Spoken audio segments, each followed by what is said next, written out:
Holidays and food is part of the celebrations, and it's easy to overindulge. I'm already overindulging in my head, but what if you don't want to or are just trying to stay healthy? Nicole Byrom is a registered dietitian, and she joins now, and you've got 5 actions to try and keep it all together. Yeah, so thank you so much for having me back again this morning. Yeah, so today we're going to talk about 5 actions that we can take to stay healthy over the holiday season. I know it can be challenging. Yes. So first thing we're going to talk about is the right type of fat. So we know there's 3 different types of fat. There's saturated fat, trans fats, and unsaturated fats. Unsaturated fats are the ones we want to focus on. So those are the ones that we want to have more often instead of the other 2.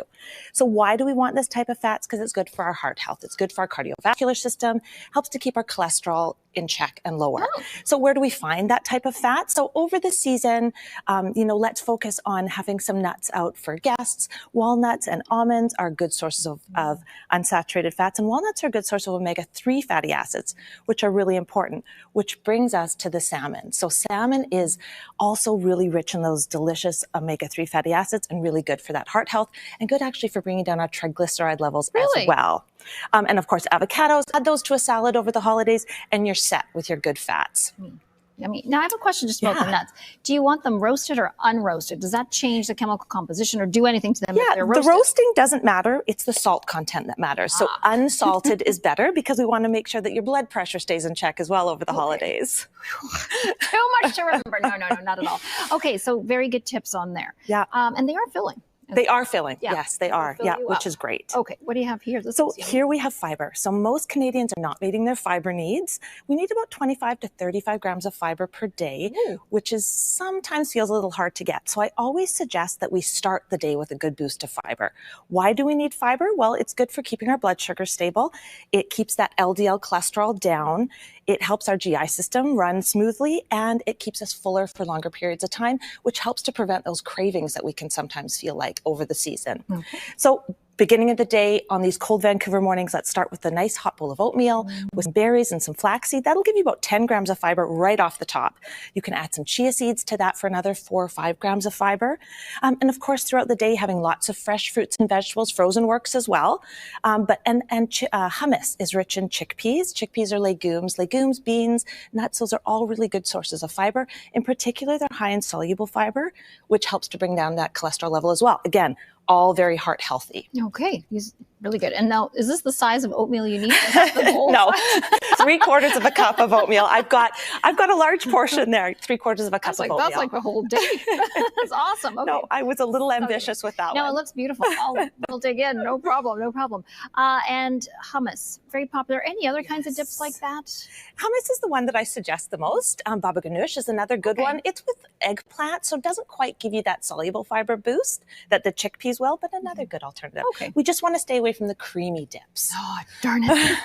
Those spinach dips are the ones that we might want to have less of. Less of. You don't have to cut anything out completely. No, quantity and frequency. Those are the 2 things you really want to think about. How often am I eating it and how much of it am I having? Okay, excellent. Well, this looks yummy too. Yeah, so Canada's Food Guide, on the plate, it shows that 50% of our plate should be fresh fruits and vegetables. Again, can be frozen as well. Colorful fruits and vegetables in particular. And today we're going to call out the orange and the green.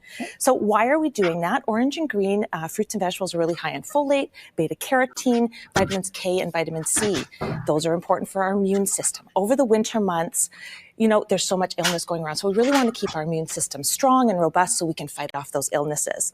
Where do we get those green and orange fruits and vegetables? Well, thankfully, right at this time of year, there's mandarin oranges everywhere. Brussels sprouts, our favorite, are all over our Christmas dinners and holiday dinners. Yams and sweet potatoes and carrots and orange peppers and spinach, broccoli. So there's lots of options, aiming for at least 1 serving of each per day. A day. Okie dokie. Yeah. This is to have a little bit of fun. Yes. So we know that there's going to be celebrations. And Canada recently updated their guidance on alcohol consumption. So this year, we're going to really lean into the idea of having mocktails. So we know that Health Canada recently said that 2 drinks or less, there's really no known safe amount of alcohol anymore. So 2 drinks or less is not associated with any negative health outcomes.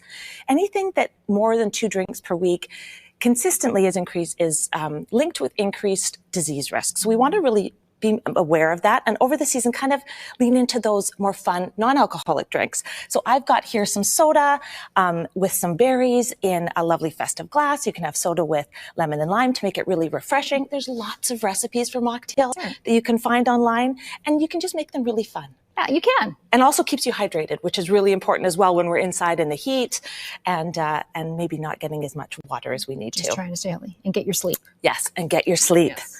Get your And water. then finally, we've got activity. So throughout the season, it can be really hard to schedule in that activity. So I really do suggest that people actually put it in their calendar. I'm going to go to the gym, or I'm going to go for a walk, or I'm going to get on my bike, and really schedule that in, because it can be hard to fit it in. If you're socializing, instead of meeting at a coffee shop, meet on the seawall, meet on one of the beautiful trails that we have here in Vancouver. We're supposed to get about 150 minutes of activity per week, and that's vigorous activity. And then we want to have +2 strength training activities. So really trying to keep that on board. And so if you do these 5 things, the hope is that we'll stay healthy over the holidays. Yeah. And if you indulge one day, well, it's just one day. Absolutely. Hit those trails. Yeah. And as I said, frequency and quantity. Okay. So just have a little bit and enjoy yourself. Thank you so much. Have a great holiday Thanks so season. much for having me. Nicole Byrom, registered dietitian, having a nice chat with us. Now I'm hungry. Me too.